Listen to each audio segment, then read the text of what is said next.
every now and then you got to do a redo, but that's why it's morning. So again, Yeah. good morning and happy Good Halloween. morning.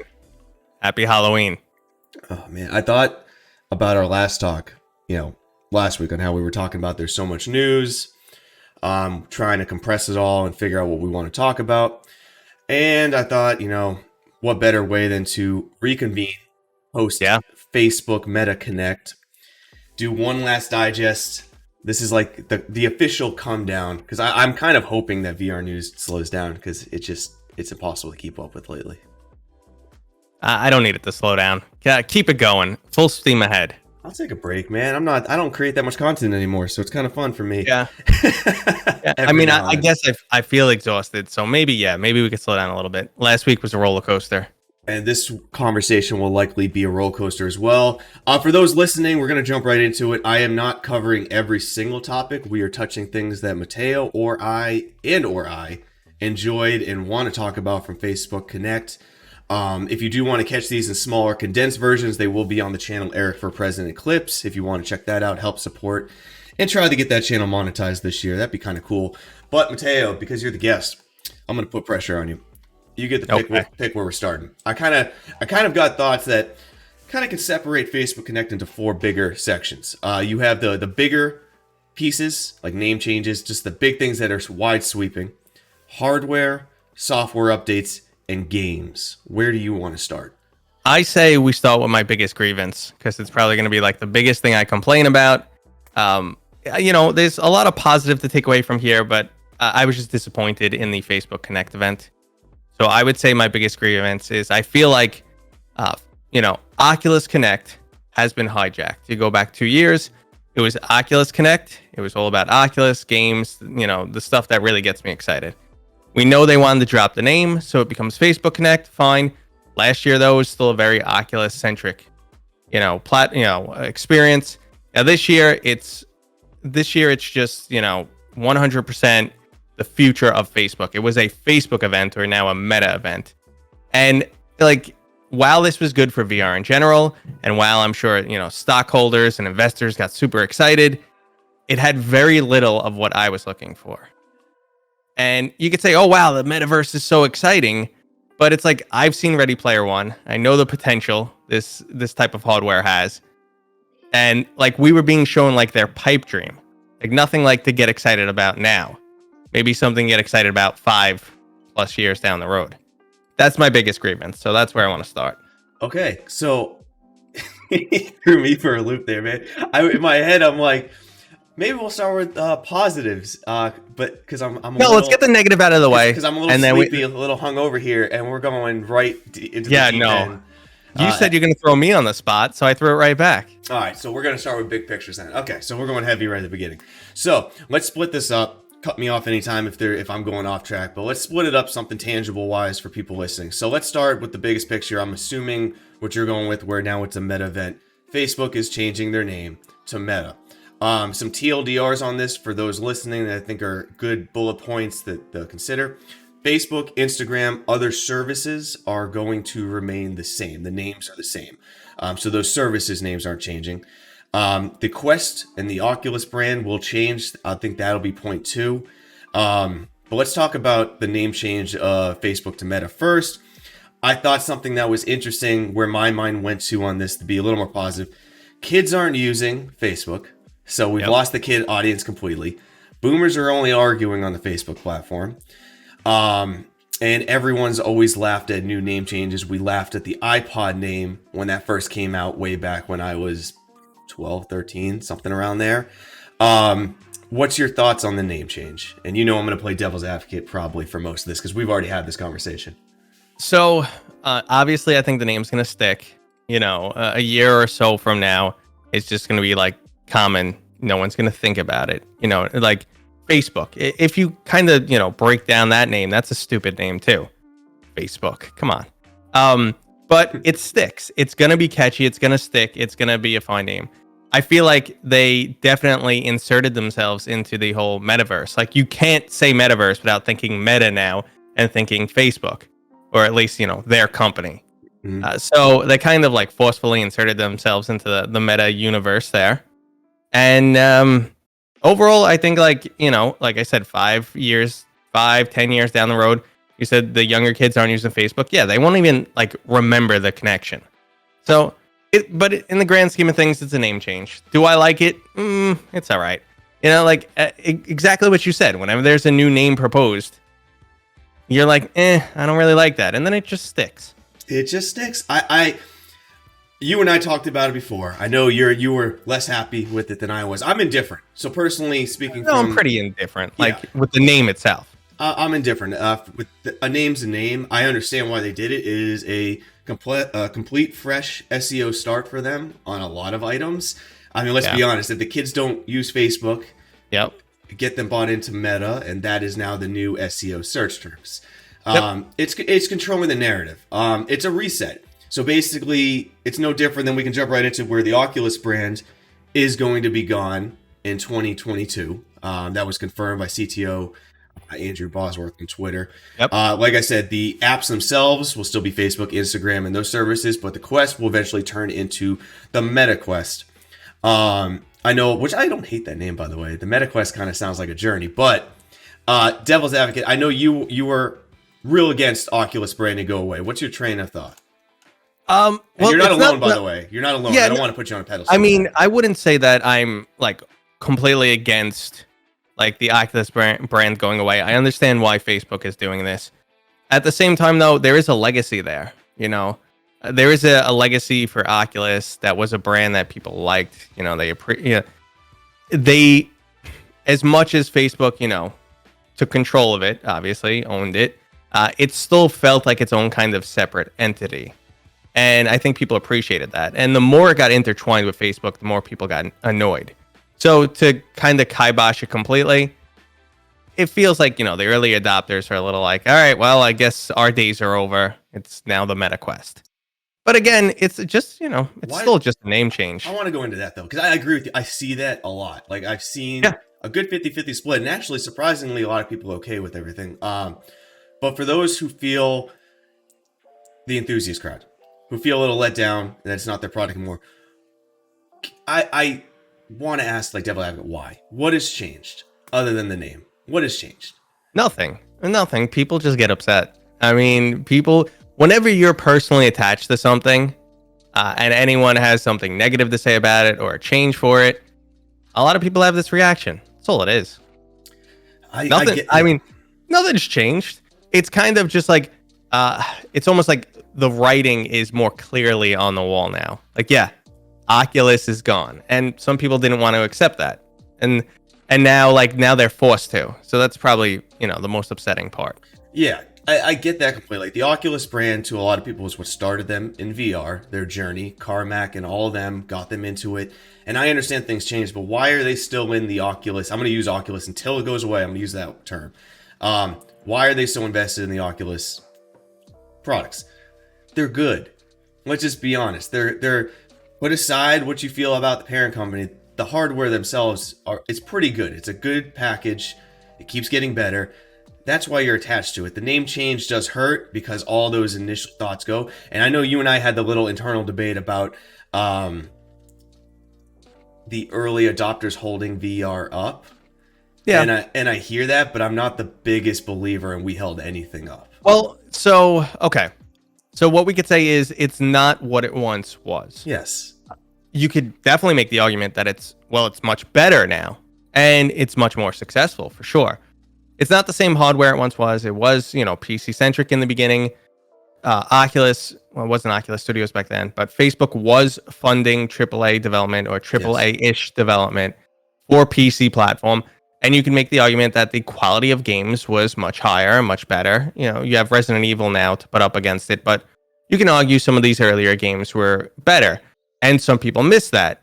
And if you are an enthusiast or got in early adopter in this tech, you were a stepping stone for the company. You were the first people to buy in to make the future products possible. You were the test group to, kind of say to developers, look, there are people out there that want this stuff. So we can sell your games, we can sell your product.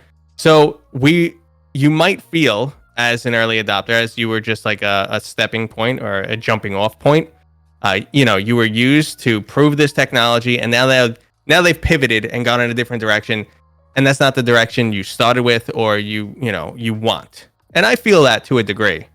Luckily, there's still plenty of PC VR development going on out there. I still love my Index, so like it's not like I'm completely disappointed because I didn't start on the Oculus route. I started on the Vive route, so I don't really feel I don't feel like I got hoodwinked. I think that's what it is. Kind of feeling like betrayed, even though that's not the right term. Isn't this what early adopters are always risking in a way? Yes. I mean, when I got into this, like I spent for context, I got also into HTC first. HTC Vive was my first headset, but I did not own any of the equipment that I would need, including a PC to play. So I went out and bought a pre-built HP Omen because it's what I could afford at the time and it was VR ready. But between that, the Vive headset, the base stations, everything, I think I was 25. And then I bought stuff for YouTube because I wanted to make content with it at the same time. So right away, I think I was in about a $2,500 to $3,000 investment for early technology that if I didn't have a Steam 108 or 208 error when I logged on, I wasn't really having a true VR session. So I knew what risk I was jumping into. Yeah. Who spends $3,000 for borderline no promises? Like, we're dreamers. And the dream changed a little. And it sucks. Yeah. I'm with you. But at the end of the day, like, I knew what I was getting into. And if anyone says they were an early adopter at Quest 1, Quest 2, at that point, that was a fairly fleshed out product compared to what we got. Yeah, no, you're not. If you got Quest 1, I mean, I can see Quest 1 being like, well, they're not making games for me anymore. Well, that technology was, that technology was not. It's mobile. It's mobile, and you kind of, should have understood that's the direction you're going. So yeah, if you got in Quest 1, Quest 2, you shouldn't. Well, you could only. The only argument I would make if you got in with the Quest 2. You might feel like after this event, like, whoa, you guys aren't putting as much emphasis on gaming. That's the only argument I would make for someone who, got in on the Quest 2, but that's not essentially true. When we get into games, I want to get into that. Let's double back on that. Yep. One of the other big picture items that goes along with the Quest on how it normally went and the new changes is in 2022, TBD on the time, Facebook login requirements are going to be gone for the Oculus Quest. My question to you, because I've seen some thoughts that I don't fully agree with, is this two questions. Is it a good thing, one? And two, kind of 2A, is this going to end up being the exact same thing with a different account? Or did we actually fix one of the major issues? And I'm going to let you go first on this one, because I'm a little angry about this question. So, okay. We know why they had the requirement. Obviously, they want to be able to, do some data tracking on people. They want to be able to make their portfolio of information on you. So I think that will remain. It'll just change to a Meta account, because you're going to need an account to log in. And they're probably going to have the same, level of verification. Could be wrong, but that's what I think the direction they were going to go, because it just works in their business model. So I think that makes sense. So we're going to move to Meta accounts. I understand people don't want to use the Facebook social platform. Like you said, younger people don't use it. I feel like the requirement was like trying to force the younger crowd into Facebook. And that's why they kind of, bound them together, the Oculus Quest and the Facebook account. So, and I think people will be much more willing to make a Meta account than a Facebook account, because Facebook is associated with this social media platform where older people argue. Mm-hmm. And younger kids have, no interest in that. So I think they'll be like, I don't mind making a Meta account, but I don't want a stupid Facebook account. So it's a good decision for the company. I think in the grand scheme of things, it doesn't change much. But if you listen to like Carmack's talk and some other information out there, I think the best benefit out of this is they're going to make sure to disconnect like things like, Facebook account and even a potential Meta account from your product working offline. Yes. I think that's the biggest thing. Yes. That's what I want to. I haven't seen. So there's two issues with having a Facebook account. One is the company and the privacy data. Like that's point one to most people. Point two, which I think is not talked about as much, but was way more important, was what happens if you get banned off of Facebook, right? That to me Yeah. was always the bigger concern, Yeah. because you have a choice. We all have a choice on what platforms we use, and what data we give up. You didn't have that choice when you were mandatory having to have a Facebook account, right? Yeah. However, when they say now you have a Meta account, and I've seen things like, oh, it's the same thing but another account. No, it's completely different. Because a Meta account could be the same thing as an Xbox. You need an account for an Xbox. You need an account for PlayStation. Now, Steam, your privacy concerns, I'm not getting into that with you guys. Like, cool. There's a real discussion there. I will not blast you for that. There's a real discussion. Yep. Cool. Absolutely. But to underplay the significance of just needing now an account for that platform, just a Meta account, and being able now, the freedom of speech to still use other Facebook associate accounts like Instagram, Facebook, and their other products, to have that freedom of speech now, and that clarity of mind that you can now unfortunately say whatever the hell you want on those other platforms with no repercussions to the purchases that you should own and have the right to use regardless of what you say somewhere else. That to me is pretty big and not being picked up enough, in my opinion. Yeah, no, I completely agree. That is a big change. That's the correct direction to go in. If you break the rules on a platform, then fine. You should be reprimanded on that platform. But if we're gonna look at it as like, oh, we're an umbrella company, and if I do something wrong on WhatsApp, then I'm gonna lose access to Facebook and my Oculus Quest and stuff. No, that you're getting ridiculous. That's too much. I agree. Yeah. So this separation is, I definitely think this is the right direction. And yeah, this is definitely what they should have done. And it is definitely a good move. It'll be interesting to see what a Meta account is. Is a Meta account, are they making a whole new technically social platform where that's its own new entity where you can post content? Maybe you post VR content directly to it. And now we have to worry about what VR content gets uploaded. I don't know. Yeah. But the fact is, I do not believe, personally, anecdotally, I do not believe there are a ton of people who are getting their Facebook accounts banned for absolutely zero reason. Do I believe it happens? Yes, absolutely. Facebook moderating is not the best. Things happen when they shouldn't. Yeah. I've seen people who I know on YouTube get their entire YouTube accounts banned for absolutely no reason and get them reinstated. So do I believe it happens? 100%. Do I believe it happens to anyone but a super small minority? No, I don't. Yeah, there was like an automated issue in the beginning when the Quest 2 was coming out, where people had Facebook accounts that were inactive for an extended period of time. Yep. And then, you try to link them to Quest and they'd be an auto ban.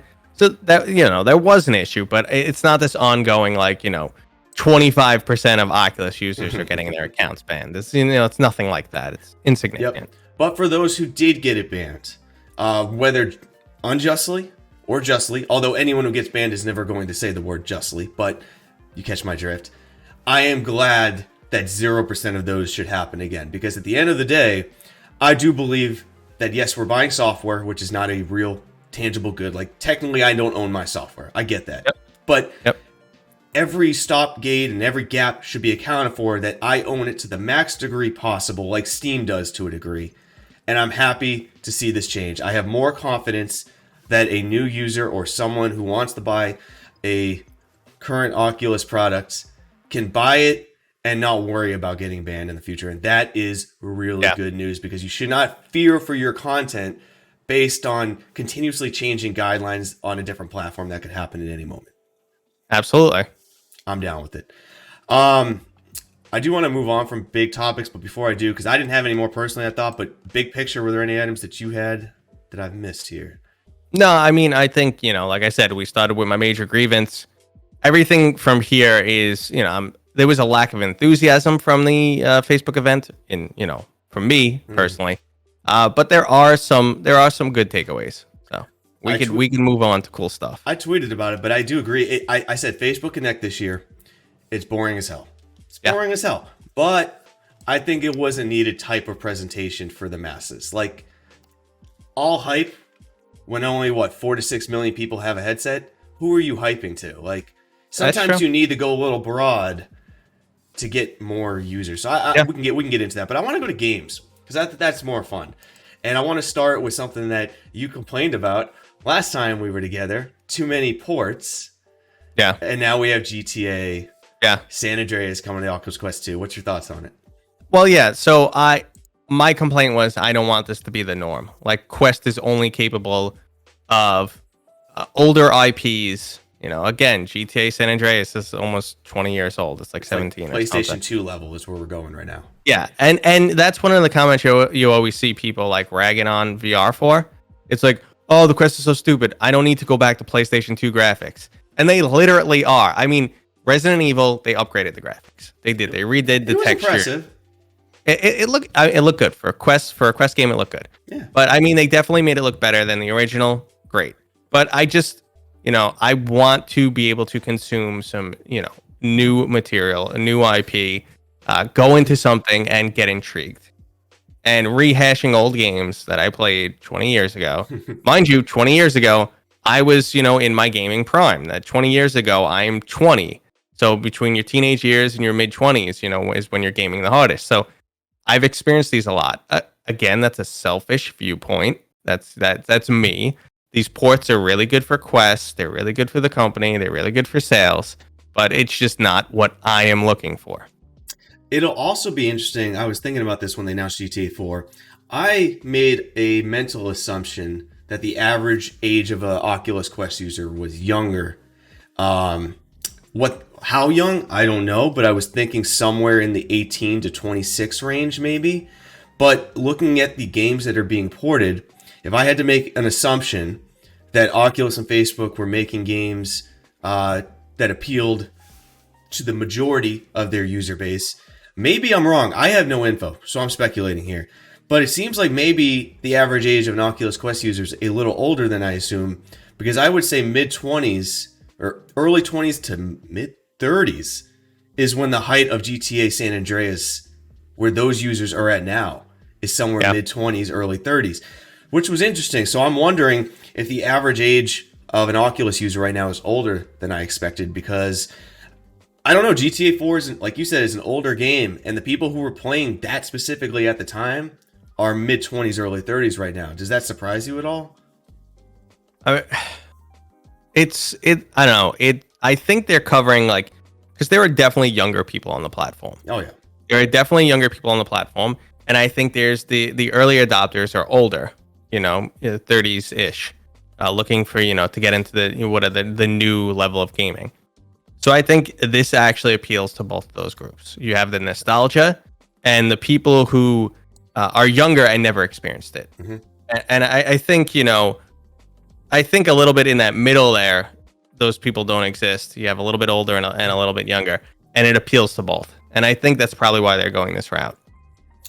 Last thing on GTA, though. So we know to a degree that Resident Evil 4 for VR got censored a bit. I will not rattle off what they censored because I don't know it. I just know that there was a couple scenes that alluded to a woman's chest that was cut. It didn't seem like any.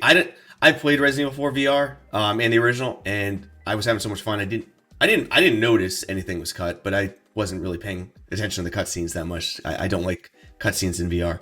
But it was interesting that they censored anything of RE4, and then GTA San Andreas gets announced. Because I don't think you can censor that game. Yeah. Well, I mean, what do we expect? I mean, there's dialogue that can be changed, but obviously that's a very R-rated title. Yes. Yeah, with very adult themes. So on the censorship topic, this one drove me nuts because I can't tell you the number of comments I got. Like, you should have spoke about the censorship more. This is ridiculous. I'd never buy this game. The game's ruined. And I'm like, all right. The stuff they cut out is a little bit of dialogue at the end where, a little bit of flirting, hitting on. There's one point where Leon directly comments about Ashley's breasts. It's a corny line, like the president equipped you with giant ballisticas or something stupid. I can't remember exactly what it is. But it's corny and it doesn't even feel like it translated properly. But the concept of censorship is forced. You're trying to say something, you get shut down. No, you're not allowed to say that. Facebook, for whatever reason, whatever entity of Facebook, legal team, whatever, decided to say, listen, some of these lines are a little, risque, or we don't think they should be on the platform. It could be Capcom. Don't forget that though, real quick, because Capcom could have said, "Hey, our game aged. We want changes." It could have been both. So I read it reported from The Verge and maybe IGN, I believe. And the way the story was reported was Facebook made the request to Capcom, and Capcom agreed. Thank you. Now, here's the thing. Right there, it's not censorship. Capcom said, okay, you want these lines changed? Okay. They own the IP. The game, if they had such a disagreement with this, the game wouldn't have got produced. Now, you can argue that they, weighed dollar signs versus censorship, but I think, like many other people, they didn't see this as a big deal. Okay, these are dopey lines. It's not changing the integrity of our product. Mm-hmm. And I'm sorry, in 2021, the second you meet a woman, to instantly comment on her breasts is just not appropriate. It's just not appropriate to any degree. Like, I'm sorry, that stuff just shouldn't be in there. It's weird and awkward, and kids are going to emulate stuff they see. So, another little tiny thing they pulled out is Ashley calls you a pervert if you try and look up her skirt. So they still have the animation she covers up, but she doesn't say pervert. Because I guess they don't want a bunch of, younger kids running around yelling pervert. I don't know. I can't say why they made the decision, but I don't see it as censorship, and it didn't impact the game. Great. So it's a nonsense topic. But it will be interesting to see what the hell they decide to do with GTA 4, because there's GTA or GTA 2, San Andreas. Excuse me. San Andreas. It's gonna have no hookers and no guns. Can't run them over. Yeah, I don't know what they're gonna do, but I'll tell you the game that I was most excited to see about, that I think actually was the biggest game announcement that they blasted through, and I'm not being hyperbolic here. I will go into why I think it's the biggest game, but Blade and Sorcery coming to the Quest is the biggest thing that could happen for VR right now. I'm going to rattle off something real quick. The biggest games that are most impactful to VR are content machines. They're machines that people enjoy, make content, and share. Blade and Sorcery is a content making beast, and people are going to play that, record amazing mods as pending they're available, amazing mods, amazing gameplay, super fun stuff in a headset that most people will have, because no one has PC VR anymore compared. Holiday seasons will probably have millions of new headsets coming out, and they will be playing Blade and Sorcery, recording content and sharing them. That is the most powerful thing VR has at its disposal, is people sharing content, and that is going to be big. Yeah, I mean, I definitely agree with you. There's another reason why Blade and Sorcery is so significant. It has a lot of physics, and physics are CPU dependent. Not to say that the Quest has a powerful GPU or CPU. It really doesn't have either, but it doesn't have a lot of CPU processing power to spare. So the fact that they got this working is significant. And is it a matter of how? Is it just, good optimization? Is there a lot of untapped potential? These are questions when I see Blade and Sorcery come to Quest, because it's one of the games that, I always said, it would be very hard to get something like Blade and Sorcery or Boneworks on the Oculus Quest. Mm-hmm. And they did it. Now, is it a completely watered down version? We'll see. I should be getting my hands on a copy soon, so I'll have those answers. I will be asking you about it, because I do believe that, one of the biggest things that you need in any platform to get it popularized is viral content. It doesn't mean people are going to buy it. It doesn't mean people are going to like what they see. But when you're scrolling endlessly on TikTok, on Facebook, on whatever, you need to see the content, because no one else is just going to go out and go, hey, I want to get VR right now. They need to be blasted with the content over and over to see what it can bring. There are not many content making beasts on the Oculus Quest that just pump out content left and right. Gorilla Tag is one that I see constantly. That is fun to make content with, but there's not a lot. Yeah. Blade and Sorcery being a sandbox title the way it is, and especially if mods are present, holy shit, will I be seeing that everywhere? Because I already do see it a lot, and it's PCVR only. That's true. Mods is a good question, though, because, mod support is generally not there on the Quest, but we'll see what happens. Yep.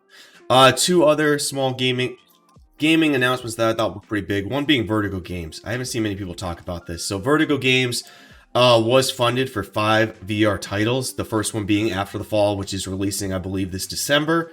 Another 4 were also funded. They are not Quest exclusives. That has been made soon. So Facebook has now funded 4 titles, not Quest solely, which is interesting and kind of a big deal. And these 4 also can be under their parent company, which owns titles such as Dead Island, Metro series, Kingdom Deliverance, and the Saints Row series, which they've said expect to see games coming from titles you love. Could be one of those. Yeah. Why was this not talked about more? Facebook's now basically one of the only companies, Meta is the only company that is now funding VR. They're the only ones giving creators money. And this is not only giving creators money, but non-Oculus exclusive. They just funded PCVR titles, possibly. Yeah. That's interesting. So there's a couple things to break down there. One, just you stating why wasn't this spoken about more? Like I said, that's like one of my major complaints from the Facebook Connect event. It's like, well, where was the focus? This is what a lot of people tuned in for. Maybe it's, in the early stages, and that's why there wasn't much to talk about yet, or, Vertigo isn't ready to reveal things. We don't know. As far as the funding part, and I know I spoke to you on Twitter about this, it was definitely confirmed because I thought the wording was we've partnered with Vertigo Games to bring more titles to the Oculus Quest. My info is coming from Upload VR on this one. They did post an article specifically on this. I did not check another reference, but I do find Upload VR fairly trustworthy. Yeah. And they did confirm in their article that they were not Quest exclusives. They didn't say Oculus. I didn't read it as it could be Oculus exclusives, but the way it was read, being not Quest exclusive, I don't know any other way I could take that other than it could also be on Steam. Well, it's funny because one of my Discord mods, they actually messaged Vertigo Games and like, oh great, another bunch of exclusive crap, trapped behind an Oculus product, or something a little nasty. And they responded like, no, these are not exclusive titles and will be available on other platforms. That's how I read it. Yeah. So okay, great. I don't think they're going to be just Oculus because Vertigo is definitely going to want to hit the PlayStation VR 2 scene. They've always been on Steam, so I'd expect them to be on Steam. They've done very well on Steam with Arizona Sunshine. Yeah, so I don't expect them to be just Oculus exclusives. The funding is significant. It is, important there because, like you said, Facebook is the only, company investing in games. You could say, okay, well, Valve probably threw 100 and something million into making Half-Life Alyx, their own game. Exactly. But no one else is giving. HTC and Sony are not giving money to developers. They're not even helping them right now. I don't think they can though. Like you have to understand the size of Facebook. I read an article recently that Facebook told investors to expect like their profit to be 10 billion lower this year, based on how much they're putting into the metaverse and MetaQuest and stuff like that. That's a lot of money to throw around. HTC can't throw that around. I don't even think Valve can throw that around. So, they're doing it because they can. They can. But they can also, if we're speaking of what they can do, they probably could have thrown enough money around to make it a Quest exclusive or Oculus exclusive. Probably. And they didn't. Now, granted, Vertigo Games has their own say in it, but it's significant for a studio that has proven to put out quite a few great games. Not only proven to put out games, but is owned by someone who owns tons of IPs. Yeah. Who is it? Koch Media, I think? Yeah, Koch Media. Koch Media, who owns a tremendous amount of assets that people love and are great entities. And to fund Vertigo Games, who can pull from all those IPs and not make it Quest exclusive, that's good for VR. That's just good for VR. I think it's definitely good for VR. And I think, like we saw with the dropping of the Facebook account, I think Meta is, becoming a little bit more conscious of, the way people see them outside. And maybe they're making these changes based on pressure. And I don't care if that's the reason. Yeah, I don't care the reason. I'll pressure. Yeah, I don't care the reason. It's good for us all. Yeah, exactly. Speaking of other items that they've made changes on, whether by force, pressure, or by choice, I'm going to go with pressure. But it's good for VR. In-app purchases are coming to Oculus Quest App Lab. Full credit, RJ Does VR, who that's his name on Twitter, at RJ Does VR. Soaring Rock Studios, is that correct? Do you know that? I don't know. I will put, if I'm wrong, I'll edit this video, but I believe it's Soaring Rock Studios. Has games like Conjure Cards, tons of, he never stops pumping out, ideas for games and stuff, so please check him out. But he did respond to Carmack directly in a tweet asking about in-app purchases, where Carmack advised that they should be available now, or he thought they were. RJ strong-armed and said nope, and within now 2 weeks, according to Carmack, who was very angered by that statement, looked into it and it tweeted back that within 2 weeks it's in the pipeline to be coming. And weeks, he said weeks, not months. So whatever that means, in-app purchases are coming to Oculus Quest App Lab, which is, again, now great for a lot of people. Yeah. Why are they making these changes right now? Is this just going with what you said? They are actually trying to do what's good for VR? I don't I wish I knew the correct answer to that. I mean, a lot of times it's probably just people in the background weighing pros and cons. Like, Carmack always talks about how it goes against a lot of things. Like, yep. Or he'll say they aggressively argue in the background over what the right direction is. And I think a lot of times he is arguing for the benefit of, the VR consumer. Yeah, I'd agree. Yeah.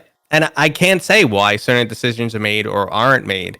But yeah, maybe they are turning over a new leaf for whatever reason. And it just looking for the good of VR, which I'm all for. You know how many comments we're about to get. Well, listen, I mean, I am known. It's funny when I see comments about me on Reddit or just on other channels and stuff like, well, Matt is, super against Facebook, super against Oculus. Because I've said some bad things about them, doesn't mean I can't stay open-minded. It's just, I call things as they are. When they do something I disagree with, I'll say I disagree with it. I don't like this part. Mm-hmm. I prefer to game on PC VR than a mobile Oculus Quest. I'm just saying my truth. It doesn't mean I'm super against them. I will at the same time say they're the only one pumping money into VR right now. So obviously we that's huge. So I'm just calling it like it is. We don't get unfortunately, our opportunities, you got to think about it. It's a weird way to communicate. Our opportunities to communicate with people is making an X amount of minutes video. And we have to get all of our thoughts out perfectly in that one run, which is that's not how communication works. A good flowing conversation, you will be wrong in that conversation numerous times. Someone may mention that, say, hey, did you think of it this way? Oh, no, I didn't think of it that way. Great point. That's how conversation works. But what we're doing is it's not a conversation. We are trying to think of all sides, but we only have one chance to express that. And typically we will miss something. And then unfortunately the comments blow us up and now it's not in a good sense. Or at the same time, people don't know your thought process to how you came to a conclusion. Sure. You're just saying the conclusion, but you don't have an hour. No one's going to, stick around for an hour to see how you came to that conclusion. So if you this can't video get it is out, probably going to be an hour, so stick around.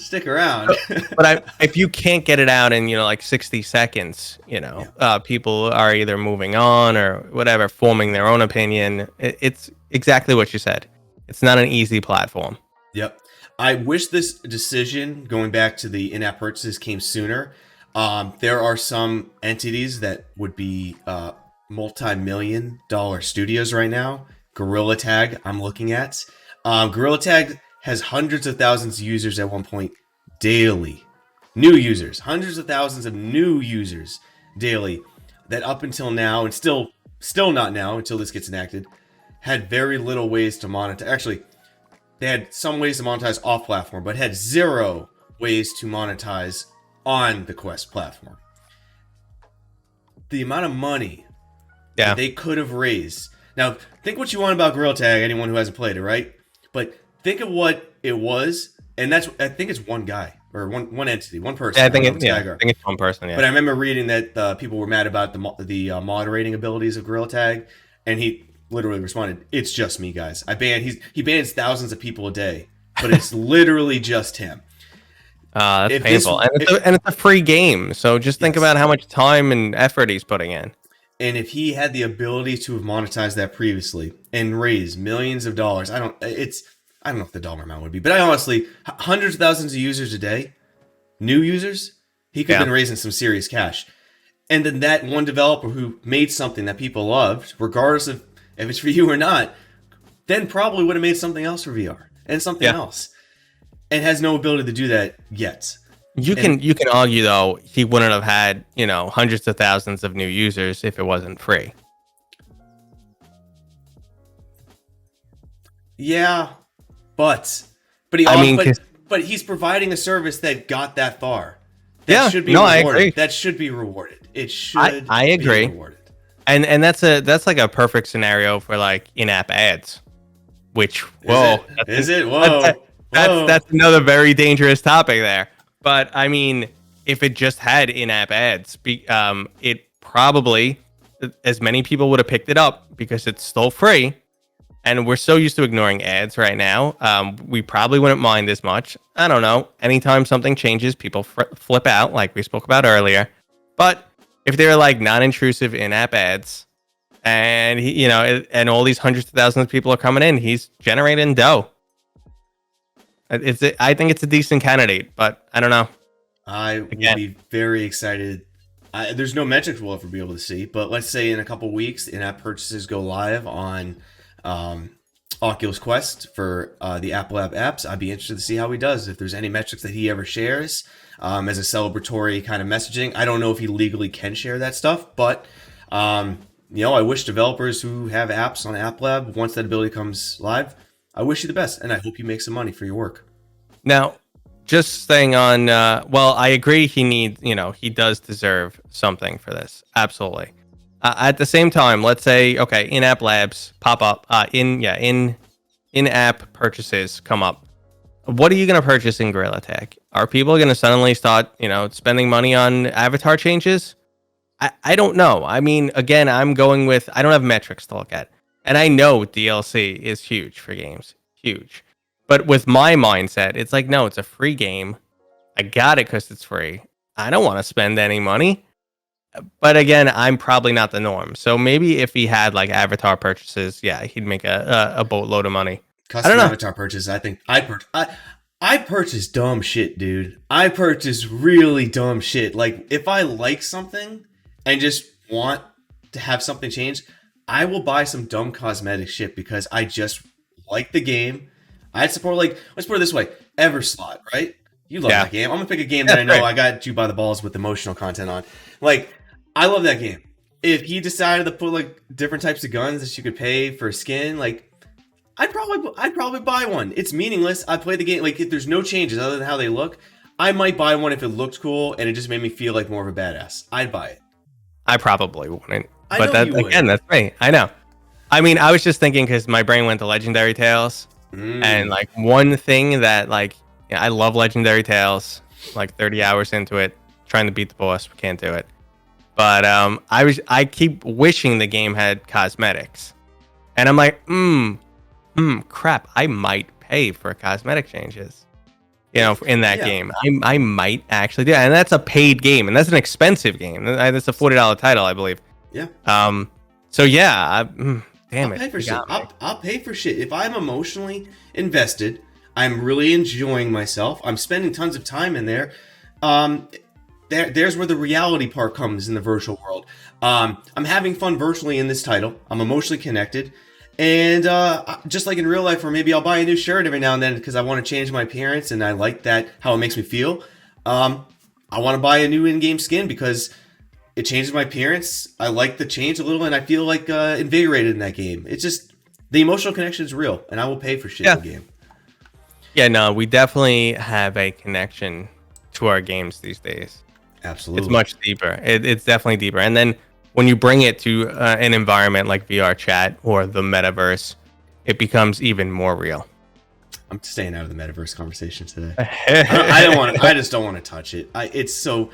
They'll argue over the terminology and what it is. I just don't give it's a lose-lose. Like, there's no winning from that conversation. I'm just going to go figure out what I want for breakfast. Let's talk about the gaming. Last wrap up. There's two things that I want to circle back to. One is Supernatural just got acquired by Facebook, so I do want to bring that up as another game. It's I don't know what we're calling games these days. It's almost like games are turning into their own entities where they're more a hub for this type of experience rather than a game. But it just wraps us ending up the gaming conversation. Gaming Showcase is coming in 2022, so that might be where we're getting more games.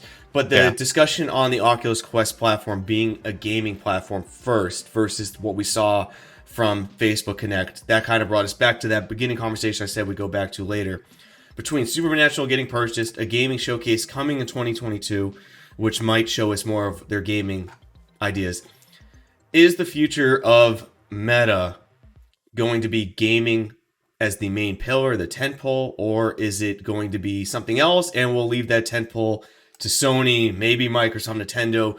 You'll have your gaming consoles, your gaming VR consoles, and then maybe the tentpole of Meta is not gaming anymore. I think you hit the nail on the head. I think watching the Facebook Connect presentation, at least I walked away saying, okay, Facebook's focus going forward is less gaming. Sure, they're going to support gaming. Sure, gaming is what kind of proved VR, as a capable device, which is a great route to go. But yeah, I think that's going to be like a much smaller pillar in their goals that they're aiming for. Yeah, they'll support it, but I feel like the higher end titles, the stuff that I want to play, will be on PlayStation VR 2. And then, next year we'll see a new product from Pimax and hopefully something from Valve. Yep. So they will specialize in gaming, and Oculus will do mobile gaming. Yep. That's what I think the direction will be. Someone made the comment when I tweeted about my thoughts on that. I'm thinking, Facebook and Apple, and there's other companies, but I'm gonna put those two first. Their ceiling is going to be much higher with the mindset that they're going with, where other companies will dominate gaming, like Sony, Microsoft, Nintendo, although I know those three might not be the same, but the drift is you have gaming centric and your others. And someone made the comment that you do realize that Apple makes more on mobile gaming than like all three of those put together. Revenue is not what we're talking about here. The money they made, you bought a PlayStation 5 for a certain type of experience. Yeah. You're never going to get that on your cell phone, but they don't care. They're not targeting that. If you want your PlayStation 5 type of experiences, you're going the console route, and you're going to have to look at either Xbox, PlayStation, PC, or Nintendo. That's what you're looking at right now with fringe others, but that's what you're going for that type of console experience. I don't see Facebook. I don't see Apple. I don't see Google caring to go that route ever because they don't want to compete with that. That's actually a great argument because you can look at it as two sides of a coin. Who's the best at gaming? And a lot of people might say, oh, Sony has the best exclusives, or, I like Microsoft because of XYZ. No, Nintendo, it's mobile. Whatever the case may be, they have their different angles. But just like you said, they specialize in gaming. And you could say, well, okay, the quality of game is so much higher. But on the other side, like you said, Apple makes so much more money in mobile gaming, but enthusiast gamers will sit there and laugh at mobile games. That's kind of, it's like going out for a fancy meal or filling up on candy type of deal. And the candy industry sells billions of dollars in candy each year. Yeah, but it's like this superficial, not really fulfilling type of experience. Yep. So I do gravitate towards this side. I do want that higher end gaming experience. And like we started this, this little piece here, I don't think we're going to see that as much from the Quest and Facebook going forward. It doesn't mean we're not going to get great games. Like when we say this, it doesn't mean we're not getting great games from Apple or Facebook. But that's not the tent pole. That's not the pillar of everything. I kind of see, when I look at Apple and Facebook and how they've operated already, and I have what Facebook Connect has to go off of. I don't have much for Apple, but I go off just how I've seen things happening over the past with them. They're looking at people who want to use XR devices a lot. They're going to use it as one of their primary technological tools, and they will own or provide ownership of everything within that. So if you decide to use their headset, you're buying products through that, you're making money through that, you're doing your meetings through that, you are gaming through that, you're doing everything. They own that ecosystem. Whereas others like Sony, I don't think they're ever going to go that route. I think they're going to provide a really great headset with really great games. It's targeted to gamers. And they're just two different products. Yeah, I mean, Meta is aiming to make VR the new, compute unit. Yes, which They they've want, said forever. They've said yeah, that forever. they want it to be the new cell phone. A device you have with you that you use for basically everything. Is it the best experience? No, we wouldn't want No. to edit a video on a cell phone. We wouldn't want to we wouldn't want to shoot like high-end stuff on a cell phone, even though, to some regard, it's good enough. They want to make VR just like that, where you can use it for basically everything. I just think, and John Carmack spoke about this, is the user friction. Mm-hmm. Like he said, just something as simple as turning on your headset, having to redraw your Guardian space every time, which I constantly do, and then having to click through a few screens and waiting 30 seconds for like icons to pop up is too much. Imagine if you had to do that with your phone every time. Yeah. And I'm like, yeah, you're right. If I had to, I wouldn't use my phone like way, like not even close to as much as I use it now. If I had this 30 to 60 second hurdle every time I picked it up. Yep. So yeah, use it. Use the friction. But I want someone to tackle that problem. Now they may never solve it. They might not. And it might not be what I ever want to use. Like if they solve it, like their version of it, it might be a product I never want to use. Like that's fully possible. But someone has to try that because that is a dream of many people. Like that's the XR dream to some people. Like some people, they only want gaming, but others want to have it for everything. I think to get there, the technology has to come a really long way. Like we really have to move into sci-fi space, like something like Black Mirror, where like you put a little knob on your head and you can get a visual experience, or a contact lens you could put in your eye that gives you a visual experience. I mean, that's way too far ahead.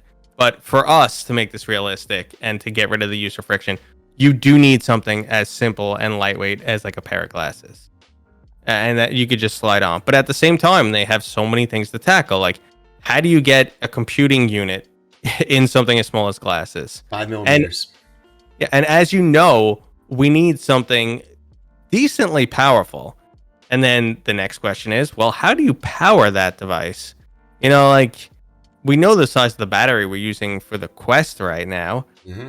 That's not something that's really going to pop into like eyeglasses. So there are some real, technological burdens. And of course, there's software that I would say is the biggest stepping stone right now.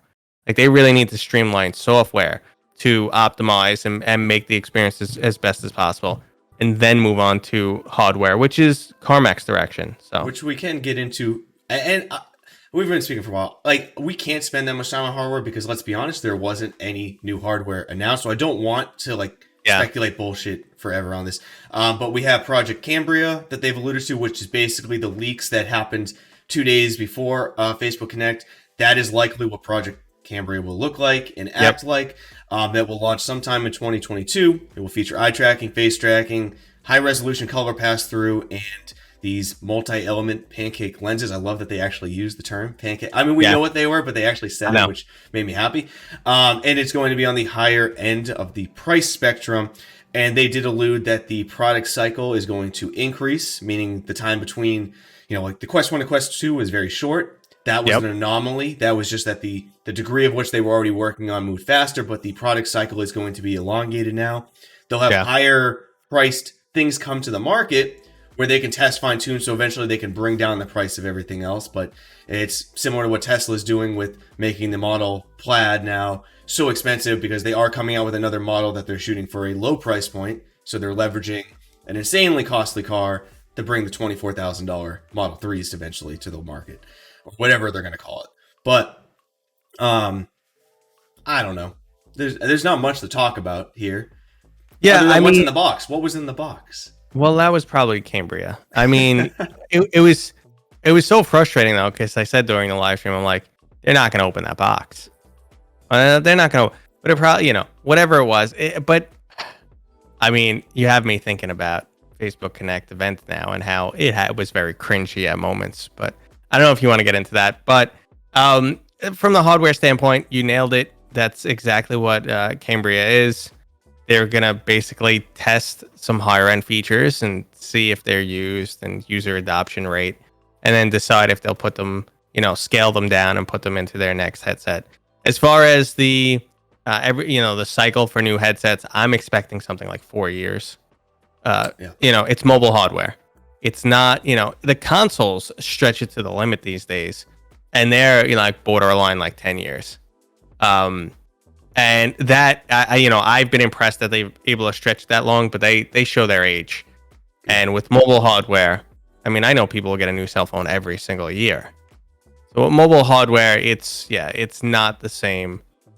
But I'm expecting 4 years out of the headset. But you see the Quest 1, it's aging out already. We're not going to get many more Quest 1 games. No. Well, I've been using the Quest 1 a lot recently just to test things out, and I do miss the OLED to a degree. I know you and I are different on that. Just the color sensitivity to some people is different. I do like OLED, but everything else about the headset, it's dated, and it feels. And I'm not making. And if you have a Quest 1, guys, we're not throwing shade. I just want to make it real clear. Like, Quest 1 is a great product. Like, I still play the games that I wanted to test fully on those, no issues, and I can play them. It's just there is a big difference between the Quest 2, Quest 1, and you realize that short lifespan was unfortunate between the time frame, but of Quest 1, Quest 2, but what you're getting out of Quest 2, they had to do that. This was necessity. But we're not making fun of Quest 1 users. I just want people should realize if you have a Quest 1, it's still I'm totally making fun of Quest 1 users. upgrade you now. Oh, look, my Quest 1's right there. Yep. So I mean, I do occasionally still use it, but I would say my biggest issue with it is it's so uncomfortable. It's so front heavy that I can't wear it for long, and that low resolution screen, by today's comparison, is glaring. A lot of screen door effect. I cannot find some enemies far away. I've had to squint to be. Is that a person or is that a tree? Oh my god! Like Onward is just a joke on that thing. It's hard, but I'm really glad to see they kind of put in a bow. That I know people wanted hardware, especially with the leaks beforehand. They wanted some kind of announcement. Some people were thinking that there was going to be 2 headsets, one for gaming, one for work. Like, there was a lot of speculation. Personally, I was happy not to see another headset. 1, saved money on my wallet. 2, I didn't stress out over more hardware coming out that I had to cover or talk about and know about. But mostly 3, to have 3 separate products that developers will all have to make work. Because if you launch a game right now, to not have its support for Quest 1, Quest 2, and a new one would be a huge mistake. And it would also be a huge burden on the developers. It's nice that they now know they have some leeway and some time to keep working on the games and making them better as is, and not worrying about dropping Quest 1 support and now making 2 and 3 the standard. Yeah, well, that's exactly what I mentioned last time we spoke. I said, what I'm looking for, I know isn't coming. I'm looking for more computing power. I'm looking for a little bit more advanced headset. They're not going to do that because exactly what you said is it would split development into 3 or potentially 4, because if you're going to cover PCVR. Yep. I know they use OpenXR. I know it's easier these days than it ever was. But at the same time, you're going to split that development. It's going to need more testing. It's too much burden on developers. So I knew we weren't getting, something right off the bat. And we'll see, what difference Cambria actually makes, going forward. Might still be on the XR2 chip for all we know. I just want to know what's in the box. I don't really care. Show me what's in the box, man. What's in the box? Yeah, I've got there wasn't really anything else from Connect that interests me. I know there's all the presentation, CGI, everything, or demo concepts of everything. I get it, guys. I just don't have a lot of care to talk about it. It was metaverse. Oh, we got the reverb. Yeah, and the drinking game. Good luck to RIP for anyone who played that drinking game. I know. Yeah. Any final topics, Matt, that I missed from Connect that were important to you? I don't want to just go off the rails. No, I mean, like I said, I don't think you want to spend time talking about how it was a bit cringy. I mean, I don't know. Some people, I guess, relate to that type of content, but it did feel pretty phony, pretty forced. They're not actors. They're not, and they're not actors. So I wouldn't expect Zuckerberg to be able to deliver lines amazingly. And obviously, they're trying to get a point across, but they're not actors. So that's why it comes off this way. They also had some segments that were just weird. They were showing the beauty product line at one point, and they're walking through a garden with butterflies, and it's wow, and it's why this? Yeah. But again, I don't know. My solution for this would be 2 solutions. One is go back to in person, because they have to make something visual now, Yeah. and they're just trying, and it doesn't work. Or, like Carmack advised, they need to be inside VR and outside, but you need to be able to view them inside VR, and I believe that is the golden ticket to making them more fun. Well, yeah, that definitely sells it more. Yes. The in-person definitely has a lot more hype behind it. And I think the fact that they're going to split off and do the like state of play, the gaming showcase events, will help because it'll fill the gap of what I'm looking for. Yep. And then you could tune into Facebook Connect to see the direction of, Meta Connect to see the direction of Meta. Yeah. It was, they're all cringe. The Sweet Baby Ray stuff that's confusing people is funny because it's like they missed the meme and they missed the joke because I think it was a self-joke. Yeah. It had to be. If anyone doesn't know what I'm talking about, there's a Sweet Baby Ray's on his shelf in his house. So he's basically got it as decoration, which I assume he put there on purpose because if anyone's ever seen his barbecue videos, he probably said Sweet Baby Ray's once every 30 seconds. It sounded like product endorsement. It was cringe and funny. I've got to imagine it was just a self-joke, but I thought that was kind of funny. Yeah. I listened. The jokes, the memes that are coming out of this Facebook Connect event are fantastic. Yeah, they're pretty good. I've been laughing pretty damn hard. Like the one was there's a bunch of good Star Trek ones, and one is a picture of Data, and that's a picture of Zuckerberg, and it says metadata. And I saw that, and I was dying. I mean, there's a couple good ones come out of it. So hey, listen, take the good with the bad. Yeah. Overall, boring as hell event. I've said it. I said it then. I said it now. It was boring for us, but it was a big showcase of their future vision. It's going to appeal to way more people than gamers. We'll have our gaming showcase hopefully soon. That is actually tangible and good stuff shown. But it is a presentation. I don't know. I don't expect much from them. The best one this year was Pimax. They had the best presentation, just from a presentation standpoint. They're all cringe to a degree, but absolutely. But I appreciate the effort they're all putting in, and they're all trying. Yeah, no, I agree with you. Pimax did steal the show. Pimax was a little surprising for sure this year. Again, though, counter argument is Facebook is making products for everyone that can do more than gaming, so it appeals to much more people. Pimax is in the biggest niche of niches because it's not only VR, it's super high-end $2,400 VR that you'll need a $3,500 higher PC to use. So as exciting and cool that is, I mean, yes, it's going to be a standalone device, but you really want to pair it with a PC. As exciting as that is, it's a $2,400 product. I mean, it's already down to less than 1% of people are going to pick this up. Starting $2,400. I'm assuming that might just be the headset because when they say starting, the extra buy-ons are going to be base stations, controllers, and stuff like that. So it might just be headset and controllers. This is my assumption. I think I'm right on here, but we'll see what happens. What you're going to get for $2,400 is the headset with this insane 12K, which is really 6K display. That huge FOV, all that stuff. The eye tracking is built in. Yep. So the eye tracking is built in, but you won't get facial tracking. You won't get full body tracking. Those are going to be extras. And you will get controllers that are camera tracked. So inside out tracking controllers. That's all you're going to get. So it's going to be like a $2,400 super display Quest 2 for $2,400. Like, that's nutty. I'm going to, me, I'm going to get the base. Well, I have the base stations. Put it in the computer, getting the full body. I'm getting everything. So I'm curious if I get the headset, but that'll be $4,000. That'll be TBD. It'll be $4,000 when you're all done. But hey, I get the same vibe as when I got HTC Vive for the first time. Like I'm waiting. I need to hear more about it. I know. But the money is the dream to me, and I'm willing to pay for the dream because that's why I got into VR from the start. Absolutely. Yeah, that's one of those things. I'm willing to spend more. At this point, I can't afford it. This is my hobby. If you think about any other hobby out there, people who hunt, they spend $2,000 on a gun. People who golf, golf clubs are freaking crazy expensive. Go get a home gym. Go get a legit home gym with a cage and everything. You'll be spending $5-6 minimum. Oh yeah, for sure. Yeah, home gym. You're gonna spend that much money. You own a boat. It's insane to fill a boat for a season. You spend $20,000 and up, depending on the size of your boat. So like whatever it is, people spend insane money on their hobbies.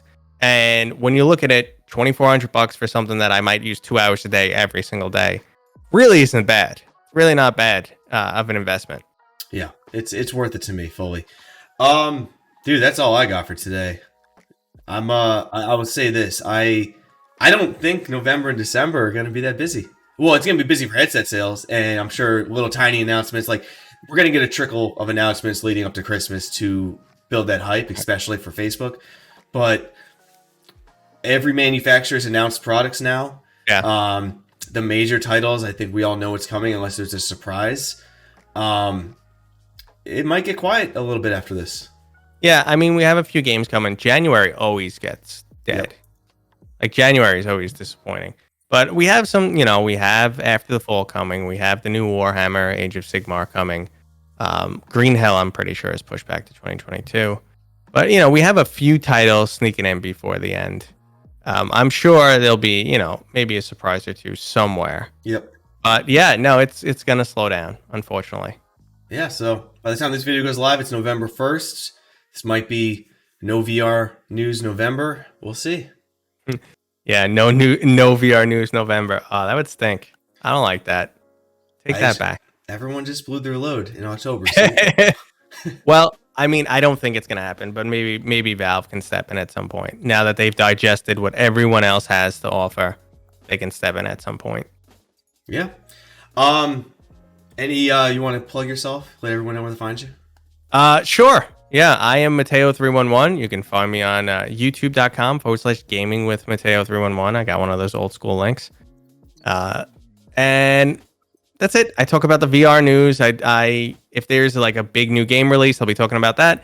And I have opinion pieces, which are very similar to like this conversation you saw with me and Eric here. Again, it's really cut down and one-sided. But yeah, I have some opinion pieces. So if you like VR information, just stop by. Hell yeah, brother. And I get to just copy and paste the links from our last one because this is a lot easier. But all links of Mateo's, including his tax suit giveaway, will be down in the video description. That's still going on, right? Yeah, I'm going to grab it. I'm going to grab it for a fact. Let's go. Boom.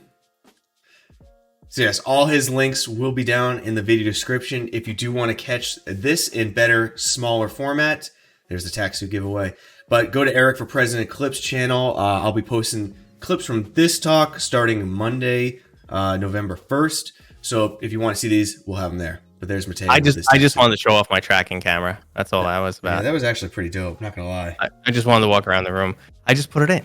I thought that was another mic for a second when I was talking to you, but I didn't realize. Yeah, and it actually slides behind the cabling's through the wall, and it actually slides behind when it's not in use. But yeah. No, I have it on. It tracks me. It's pretty cool because I haven't been streaming much, but I used to stream and like walk right out of frame while I'm in VR. Yep. Now I can't walk out of frame anymore. Like, I got that covered. Dude, that's pretty dope. Damn. Yeah. Okay. Well, more Christmas purchases for me coming along in a new place.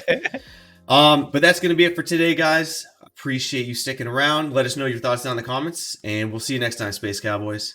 Peace. New Cowboy Bebop live action is going to be great.